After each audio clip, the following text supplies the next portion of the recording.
Well, hi. Today is Friday, December 5th, 2025. I'm Todd Studer, and this is Morning Coffee.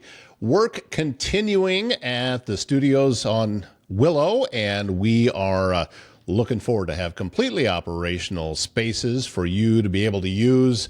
We're getting closer. I'm already recording interviews. In fact, the second half of our interview with Brandy Wallar, the CEO of New Vision's Homeless Services, will be coming up today, and going to be working through the weekend. A lot of activities planned, and it's been a labor of love, let's say, so far, but a lot more work to go. And it's been very rewarding, though. And thank you so much for the folks that have stopped by and with the great well wishes. We're excited to be able to bring these studios to you.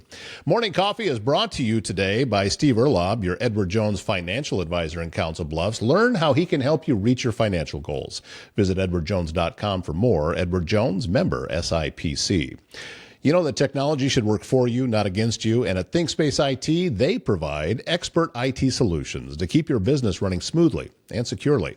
From cybersecurity and cloud services to network management and tech support, they simplify IT so you can focus on what matters most. Stay protected, stay connected, stay ahead. Visit ThinkSpaceIT.com. And since 1870, Avela Bank has been providing Iowans with high-quality financial products and services to fit their needs. Whether you need a loan, would like to start a new business account, saving money for a trip, or looking to open a personal checking account, Avela's qualified bankers can help you with all of that and more. Visit Avela.bank to learn more. All right, let's bring you now part 2 of our interview with Brandy Wallar, the CEO of New Vision Homeless Services. So we have all of these things that are going in a mist. And so we have definitely grown our organization, like to have prevention programs, street outreach, food security, education. When you talked about that, I'm all about partnerships. Iowa Western actually comes and does welding on site here. We just graduated 4 guys through that. And so how do we partner with them? AIM Institute comes on site. Our Workforce Development brings their truck. So we're doing all of these things that the community doesn't see. But we also, so every night between Council Bluffs and Lincoln, unfortunately, there's about 120 veterans experiencing homelessness. That's an issue. That's a huge issue. Veterans that fought for our country. And knowing Pastor Wallar was a veteran, back in 2011, Congressman Link Terry from Omaha came to my father-in-law and said, "We're not doing a good job taking care of our veterans." He's like, "There's nowhere for them to go. Do you want to build a homeless veterans facility?" I'll never forget, he came in. And so we opened in 2008, which the housing recession was there. So I would not recommend opening a brand new campus in 2008 and then coming and building a new veterans campus. But he's like, "Brandy," he's like, "there's an opportunity to apply for these dollars. Should we go after it, take care of homeless veterans?" Like, I'm trying to figure out how to pay for all this toilet paper, but we went in and we got the largest national grant that year. And so we opened our veterans campus in 2012. And like I said, of the 120 veterans that averagely sleep on the streets or in their car or in shelters, I have 60 of them on my veterans campus over in Omaha. So we have the largest veteran-specific homeless campus in both Iowa and Nebraska. So a lot of people don't know about that. So we serve this whole community. And the veterans, when we opened up, the VA said sober transitional living. That's what we need to do to get these veterans off the streets. And I'll never forget, we're a couple years into that grant. So about 2014, 2015, I had a veteran in my Council Bluffs campus. And he was awesome, but he was struggling with alcoholism because it's not fun. When you're in addiction, they're not having fun and partying. They're sick. They are sick. Again, it's chemical, not character. Their upper part of their brain is completely detached. And so, but I had this veteran honorably discharged, always had my back, always would help clean, but struggled with alcoholism. And I said, "Hey, I have an opening at my veterans where you get your own apartment, 3 meals a day, substance abuse therapist, all of that's at that campus." I said, "But I need you to be sober. I need you to be sober for an interview tomorrow with our substance abuse therapist." And he said, "Brandy," and a tear, sorry, still gets me, and a tear ran down his eye. And he said, "Brandy, if I could be sober, I could have my wife back. I could have my job back. I could have my kids back." He's like, "I just can't get there." He's like, "I don't know what's wrong with me." And I thought, my God, what are we doing? What are we doing? It's like having a hospital in your community and you have leukemia. And I say, I heal people of leukemia, but I need you to heal yourself first. It makes no sense, but that's what we do to people on the streets every day. We devalue them. We tell them you're a piece of crap, you're a transient, you're just a junkie, just go away. We're going to burn where you're staying by the campsite, all this stuff. And I have veterans on the streets right now because my veterans facility is just as full as my other one. And so we decided, well, we're going to put them in there anyways. And guess what? He had a lock to lock his door. He was no longer on a mat on my ground. He was with other veterans and he was renewed. He had a playbook and we were able to dust it off. And within 6 months, guess what? He got a job. He was able to renew his relationship with his family and he was back with his family. But he couldn't do it on the streets. He couldn't do that when all I had to give him was a mat. And thank God I had a mat for him so I could sustain him until he was ready to make that decision. And so since then, we have changed our programming in Omaha. So we have what's called low demand, which is like low barrier shelter. We're one of five. This is a point of pride. I just got this grant 2 years ago that has a special need grant that work with veterans with very high mental health acuities that been banned and barred from everywhere else. They get their own apartment and work with our substance abuse therapist, mental health therapist. And then we have non-congregate shelter beds, which means we took those apartments because we only had 26 transitional when we first opened up and 14 permanent for veterans. But I still had so many veterans because it was 2 years. So we didn't have so we ended up doubling up those apartments. So I could have 52 transitional living beds and then 14 permanent supportive beds. But some of those special needs veterans get their own apartment. But I remember stories like that. I remember stories like that. He needed safety. He needed to be in somewhere that there was a gatekeeper there and said, fix yourself first and then you could come in. And so we've changed that. And one other story that always reminds me of the why, because the work I do is hard. There's a lot of days I'm like, I could be a great Walmart greeter. How are you? Like you said, I know most of Council Bluffs because I get spit at. I've never been assaulted. I always say you have to realize when people walk into my doors, it's one of their worst days of their lives. When they realize I don't even have a bed, I don't have a couch I could even call to sleep on. I have no one left. And now I'm walking into a building, and you got to know that anger is a secondary emotion for men. We just see men, they're angry. They're just angry. No, it's a secondary emotion. Anger is because of fear, because of shame, because of guilt, because of anxiety, all of those things. And we just teach men anger. So when they come in, they are upset. They are. Because again, I'm telling you, I don't even have enough beds for you. I got a mat. You're going to sleep this close to another man. I don't even have enough lockers for you. You're going to put your stuff on there, but have a really good night's rest. We asked this population to do stuff we couldn't even do. Like I said, you don't have to come after my shelter because I know we're missing the mark, but I'm doing the best I can. When my team shows up, when I show up, we're doing the best we can. And we see these individuals as somebody's son or somebody's daughter, because my son's going to be 17 and I'm not ignorant or arrogant enough to think that it can't happen to him, because it's everybody's son that walks through my door. And again, it's a life choice. And I would pray to God somebody would give him a glass of water.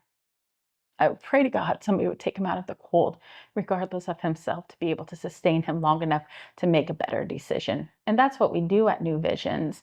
But several years ago, I had this young woman walk in because, again, our building was built with 48 men in bed. We were only doing one meal site a night. We only did dinner. We didn't do breakfast and lunch to the community, only dinner, and 26 apartments. Within the time we've been there, we have 300 people that walk through our doors every day. We have couples, we have kids, we have people coming in for prevention, we have people coming to get bread every day. And I had this young lady walk into my door, and I could tell she was going through it. She had blood crusted to her face.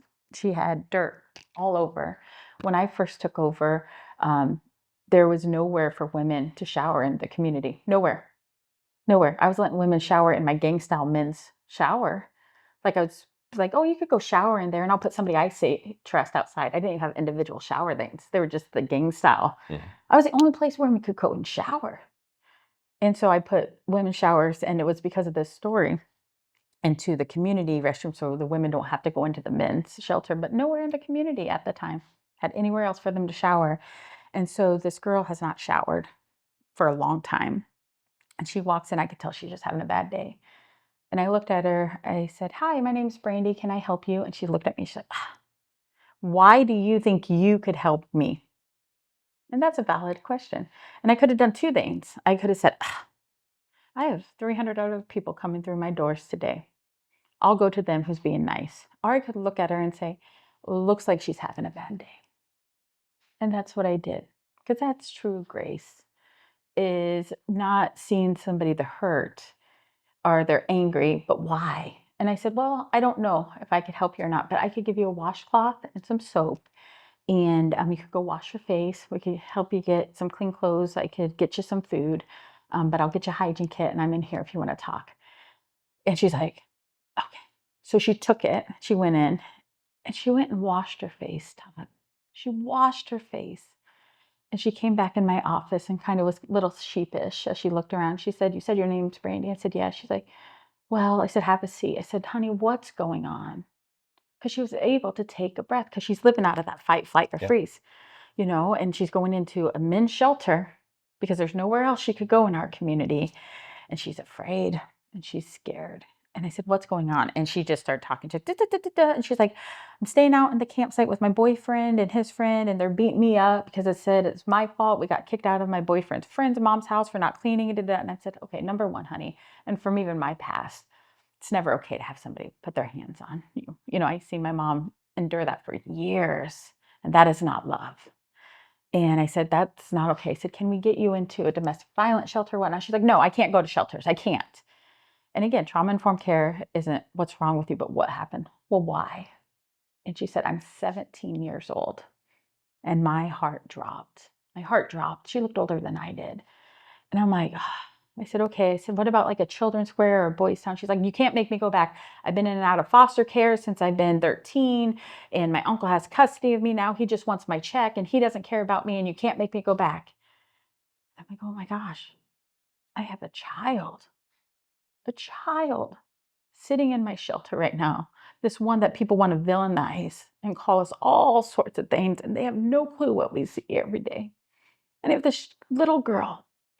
And I had to look at her and I said, "Honey, when's the last time you felt safe?"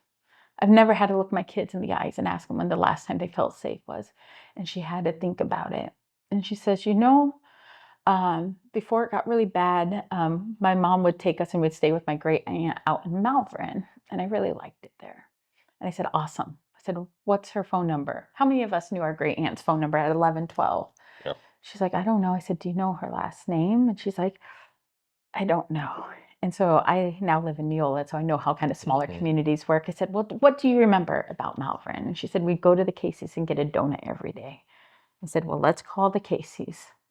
And you see her for the first time sit up a little bit. So I called the Casey's. I'm just going in the dark because I have this girl. Won't go to, child welfare. She's been burnt by that. Won't go to shelters. And her only thing is to go back to a campsite. So I call Casey's. And it just so happened the lady that answered the phone was the great aunt's neighbor, and she knew her and knew her number and gave me her number. And you see this child sit a little bit up higher in my seat. I said, "Do you want to call your aunt or do you want me to?" She said, "Brandy, can you please?" I seen the juvenileness in her. And I said, "Yeah, I'll call her." And so I called her and I said, "Hey, I have your niece with me right now. She's going through some hard times." She's like, "Oh my gosh, I haven't seen her since her mom lost custody of her." She's like, "I miss her." And I said, "Well, she needs somewhere safe to go." And she thought about you. And is it okay if she comes out and stays with you for a while? She's like, "Yes, yes, yes." She's like, "But I don't drive anymore." I was like, "Well, I could personally drive her there." She's like, "Yep, my neighbors will get her stuff. We'll get her taken care of." And so I'll never forget. And you see this girl smile for the first time that she's sitting in my office. And this is only a 10-minute. This whole thing only took about 10 minutes. And then so I went and I had to stop and get gas. And I asked her, I said, "Honey, do you want a snack?" And she went from this to, "Oh, Brandy, you've done enough for me. You don't have to get me anything." I'm like, "Girl, I'm going to get a snack. Malvern's 45 minutes." And she's like, I really like puffy Cheetos. I bought her puffy. She's a child. We forget that the people on the street were children one day. And so I bought her puffy Cheetos and a Coke, and I'm driving there. And I looked at her and said, "Honey, you're 17." I said, "How did you get here? How did you get here?" And I'll never forget. with no emotion, just like you and I are talking, as she's eating a Cheeto. She said, it went really bad. She's like, I was 12, and for my 13th birthday, my mom said she was going to give me the best gift she could, and she shot me up with methamphetamine that day. And she said that led to my mom losing custody. I struggled with drugs. And what ends up happening if that child didn't have an intervention with New Visions that day, she would be a 25-year-old on the streets right now with people just telling her, get better, just fix yourself. Best case scenario, she's on the street. That's the Yeah, best best case. case. Yeah. I mean, she was already getting beat, domestic violence. She struggled with drugs that her mom gave her. And that's where we're at. We're in this blame vein. And during the political season, they needed to blame somebody for homelessness. They needed to blame somebody, and they came after us. And I'm like, what are you doing? We're in the same boat. We're in the same boats. You're shooting holes in our boat, in our community, because our community is good. Our community, if I would have told that story to 99% of people in the community, they would have helped that girl. Mm-hmm. But then they won't listen to her story. They won't listen to people that are on the streets. They won't say, how did you get here? We just make such judgments about them. And people say, how have you worked in homeless services for 22 years? I'm like, how have you not? I have seen the best examples of resiliency. People ask me all the time, are you always that happy? And I'm not. Ask my husband, but I'm always thankful because I know I should be a statistic right now. I know. A single parent, a dad that left, he's an alcoholic, domestic violence, poverty, moved, all of those things. But me and my siblings broke the back of poverty because of Council Bluffs, because of the teachers, because of the opportunities we had, because we seen somebody that didn't look down at my mom and said, no, we're going to help her. And now my mom, she actually got remarried to an amazing guy. His name's Steve Roberts, and he was in the Air Force for 25 years. And so they actually had a coffee shop in Blair, kind of restaurant. And during the, again, recession, they ended up losing that. So here I am getting ready to open a veterans campus, and veterans speak a whole different language than I do. And a lot of times they have a hard time talking to me. They'll be like, Brandy, my job was to take care of you, not for you to take care of me. But when you get another veteran, so I'm like, hey, will you come and consult with us how we do this? And so he actually opened my veterans campus in 2012, and he's still there today. So he runs my veterans campus. So my stepdad, who's the dad I know, he's been in my life for 26 years. And then my father-in-law. So I kind of worked with my two dads. So it's kind of a cool thing. But my mom, actually, she is working today to do our big holiday celebration. So we're gearing up to serve about 5,000 individuals from all of Southwest Iowa for our Christmas celebration. We serve about 1,000 families. Wow. And it came out of like my experiences. Because everybody says, the holidays are the most wonderful time of the year, Todd. Are they for everybody? No, no, they're not. No. And yeah, that's a whole other conversation you and I could have. But um, circling back to something you said, it's about what that H stands for. Yeah. And in each one of those examples that you talked about, that's what that was the first step that Always person the had to first have step. was hope. They had to Always. have it. A number of years ago, I was talking to somebody, and he was suicidal, and he was very matter of fact about it. This is happening. Yep. He's going to do it. And I said, tell me something that you've always wanted to do. Something you haven't done, but you've always wanted to do. And he couldn't come up with anything. I said, is there anything that you want to see? Is there anything that, something you haven't seen that you want to see? Mm-hmm. And he said, I've always wanted to go to Denver. And I said, what's stopping you from getting to Denver? How can you do that? And we started just talking, and he actually was able to come up with a plan on how he could get there. Mm-hmm. And he knew somebody out Yep. there. And I said, I'll tell you what. I said, you just make me this promise. I'm not telling you what to do, Mm-hmm. but see Denver first. Yep. And his entire demeanor changed. Yes. He needed something Yes. to look forward to. When you're in that fight, flight, or freeze mode that you're talking about, and you're nothing but survival mode, you can't see the next 5 minutes. You can't. Let alone some type of path to be No. able to get out of where you're at. No, and hopelessness breeds hopelessness. That's the one thing I found is if they're on the streets and people look down at them and call them bums and tweakers and transients and all those things, that breeds it. Why even try? Why even try? I've tried before. Why even try? But hope breeds hope. And so actually, I redid our mission statement a couple of years ago, and I was very intentional in how I did it. New Vision's mission is to provide help because sometimes people just need, that girl just needed a washcloth. She just needed something that minute. She needed something to make her feel human again. They need a hot plate of food. Like I said, we're asking them to fix themselves first before we give them the human basic needs to even take a breath. And so our mission statement is to provide help, hope, and opportunities to our neighbors experiencing hunger and homelessness in the Omaha Council Bluffs area. So help comes, I'm going to take down all barriers and I'm just going to meet you right where you're at. And that's where I get a black eye because I'm inviting people in. And sometimes people are above our need. Sometimes they're just making bad choices. And I have 150 other people spending the night in my shelter between the permanent supportive and the shelter. I can't have you ruin it for everybody. Mhm. And so they need help. Then they need hope. They need to know that their tomorrow can be better than their today. They need that. They need that. But sometimes we leave them at that. Then they need opportunities. And that's why it's so important that we have the housing programs, we have the prevention programs. 76% of my staff are either people with lived expertise like me, experience different levels of it. Our veterans are experienced addiction or whatnot. 76% of my staff. So they could show people their scars. Say, I was there too, but people get better. And we have to give them job training skills. I have to give them an opportunity to come and give back. And so that's why it's so important because I have a similar story to that. And you're asking, why are these guys going through the dumpsters?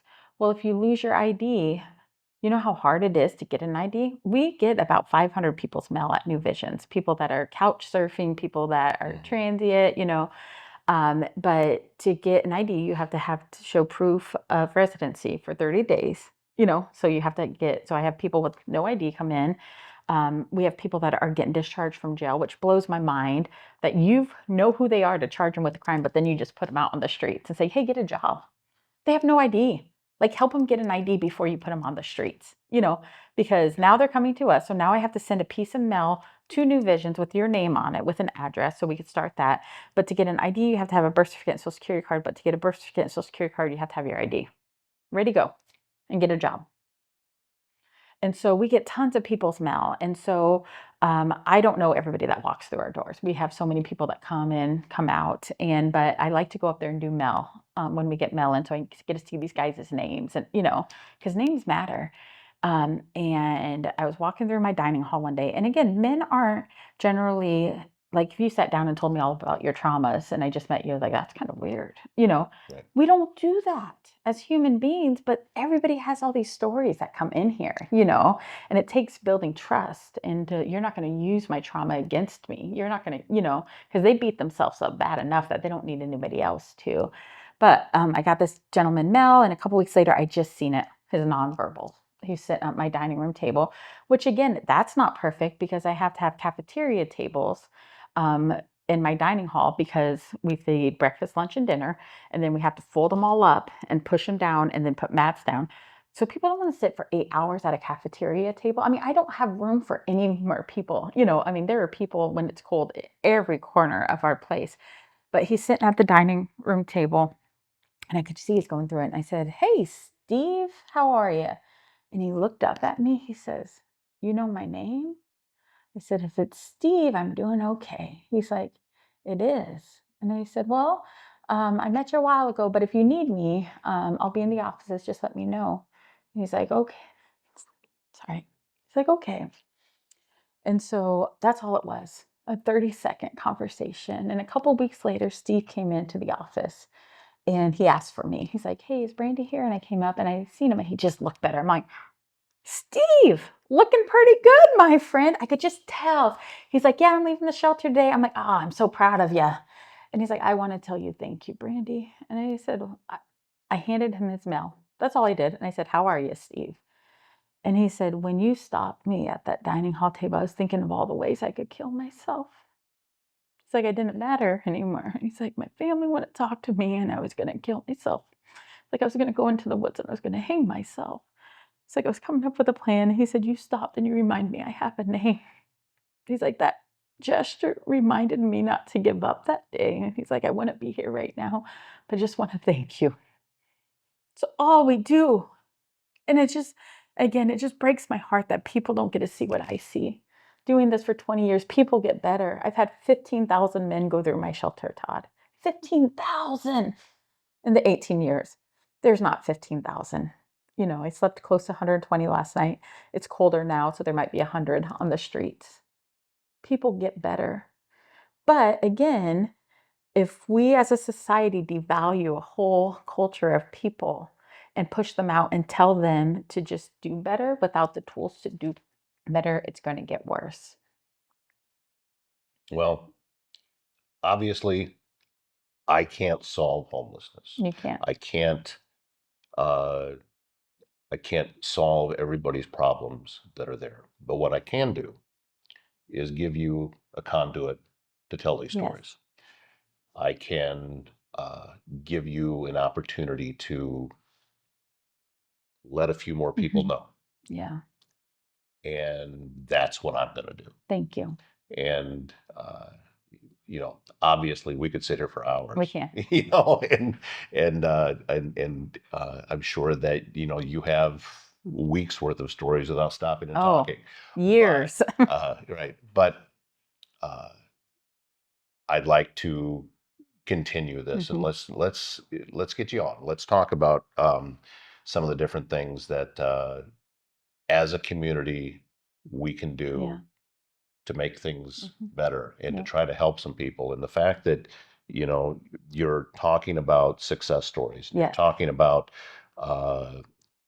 this is a snapshot of a person's life when they come through there. And it's easy to think that that snapshot never changes because it is different people at different times, but we don't see that. We just see them at their worst. A lot of times we see them at their right. worst. And we think that it's the same people and nothing's ever changing and all of that. Homelessness has been going on for centuries. Yep. This is not something that was just created. New Visions did not create it. I promise you, I did not. New Visions went up with a facility and now suddenly it's here. It was here before. I've talked with people and I asked them about, where the homeless situations, where are they coming from? And I was told a lot of these guys are homegrown. Council Bluffs residents that they grew up here. Yep. Western Iowa. Yep. Yeah. And now this is the situation. And we can not like the situation, but not liking it's not going to make It's it not go going away. to. So it's not. And so just to end it up, a lot of people ask me about that girl. Whatever happened to her? And I just want to end on a high note. So she ended up actually graduating from Malvern High School. She got her degree. She went to beauty college in Des Moines, and now she has her own little salon and is married and is doing great. So look at you. Yeah, it wasn't me. No, but it was the community that supports us and allows us to do that. What I mean is you got to be a witness to that. I did. And now you get to be the steward of that story. That's what it is that you're doing. So I'm very grateful that pass the bundt cake. Yep. Pass the bundt cake. that you were you're out there doing the work that you're doing. Yeah. And I would love if you could highlight some of those stories too. If you would sit down with some of the individuals. I'd be happy to do and that. See it. I'd be happy to do that. And I've had an opportunity to meet a few folks that are on the street and you said, they have stories. There's a backstory there. They didn't always live there.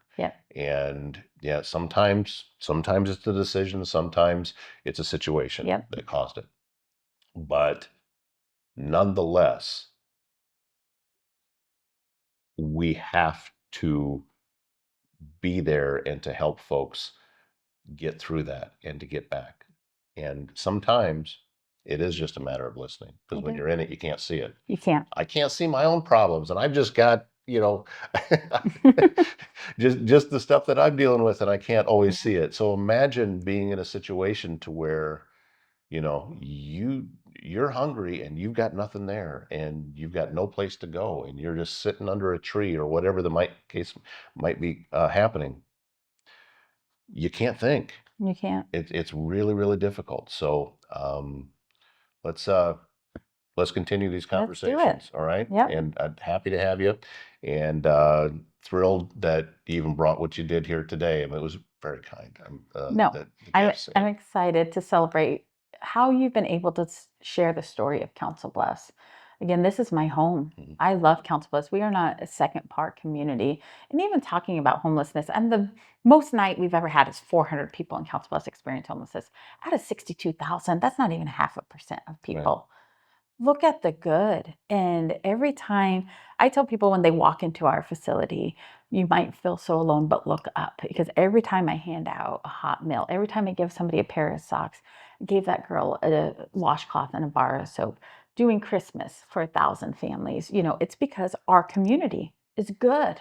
Our community knows somebody that experienced homelessness. Our community knows somebody had a loved one that experienced addiction. Our community used my holiday celebration, and now they come back and says, I had to use it for a couple of years, but I want to give back. Our community is amazing. I am proud to be from Council Bluffs. There is no shame in that, because I get to see the good. I get to see people on their worst days, but I get to see people on their best days. And so I get, again, that gratitude of seeing how resilient people are, and to see how much they appreciate me, and how, everything I went through as a child was not in vain. I'm now able to turn that around and give it back. And it's a pretty cool thing. And it's only able because of you guys, because you guys do go through your closets and give me coats and blankets and food and call and donate. And Giving Tuesday was yesterday, and it was amazing. And so thank you for telling our story and the true story of Council Bluffs, because we are a pretty cool community. I can't end it any better than that. That's Brandy Wallar, New Visions. Thank you so much. Thank you. I appreciate you. Morning Coffee is brought to you by Bryce Taylor and GLI Insurance Group, proud to call Southwest Iowa home. Around here, we look out for each other, whether it's helping a neighbor, supporting a local business, or making sure your home and family are protected when life happens. That's what GLI is all about. Neighbors helping neighbors, one policy at a time. If you're planning a wedding or a special event, you really need to see the Acres. It's one of the most flexible and beautiful venues around, with acres of space for ceremonies and receptions, a big outdoor patio, cocktail tables, fire pits. You get full catering freedom with no extra fees, plus a flat rate that includes setup, teardown, cleaning, tables, chairs, even a bartender, so you can BYOB with zero stress. The team makes everything smooth, so your day feels completely yours. And right now, the Acres has great end-of-year deals. Schedule a tour at theacresvenue.com. That wraps up the show and wraps up the week. Thank you so much for being a part of things. I'm looking forward to a busy weekend, and then we're going to get back after it with more shows on Monday. My name's Todd Studer. We'll see you then.